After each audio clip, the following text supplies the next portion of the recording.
వచ్చే సత్తువిచ్చే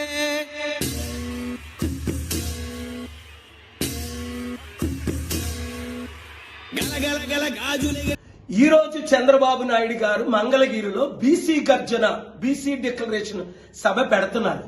40 సంవత్సరాల రాజకీయ నాయకుడిగా 14 సంవత్సరాల ముఖ్యమంత్రిగా బీసీలకి న్యాయం చేయాలని ఆయనకి మనసు రాలేదా, తలంపు రాలేదా?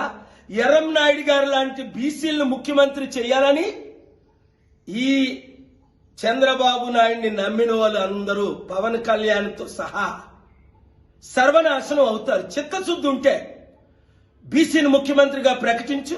ఏం మనం 60% ఉన్నాం, అర్హులం కాదా? బీసీలో 3% ఉన్నోళ్ళే అర్హులా? అందుకనే గద్దరాన్ని వీళ్ళందరికీ గుడ్ బై చెప్పి ప్రజాశాంతి పార్టీలో చేరారు. అందుకనే నేను బాబు మోహన్ గారు టీడీపీ మంత్రిగా పనిచేసి ఎమ్మెల్యేగా 3 సార్లు చేసి టీఆర్ఎస్ కి బీజేపీకి గుడ్ బై చెప్పి ప్రజాశాంతి పార్టీలో చేరారు. చిత్తశుద్ధి ఉన్న ప్రతి ఒక్కరు బీసీలందరూ ఎస్సీ ఎస్టీ క్రిస్టియన్ ముస్లిం ఏకము కండి ప్రజాశాంతి పార్టీని గెలిపించండి. నన్ను విశాఖపట్నం ఎంపీగా గెలిపించండి, లేదా నన్ను బీసీలో ముఖ్యమంత్రిగా చేయండి. అభివృద్ధి అంటే చేసి చూపిస్తా, అప్పులు తీర్చుతా. కదిలి రండి, మోసపోకండి. ఈ దొంగల ముఠా నుంచి బయటికి రండి. చిత్తశుద్ధితో బడుగు బలహీన వర్గాలు ఏకము కండి.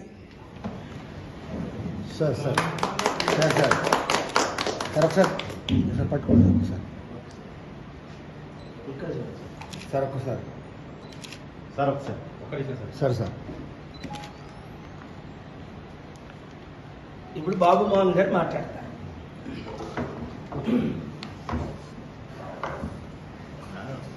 ఏది మాట్లాడతారంటే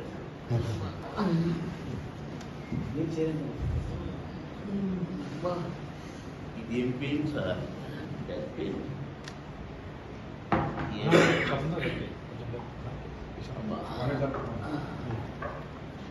Please subscribe Citizen Voice and like and share please.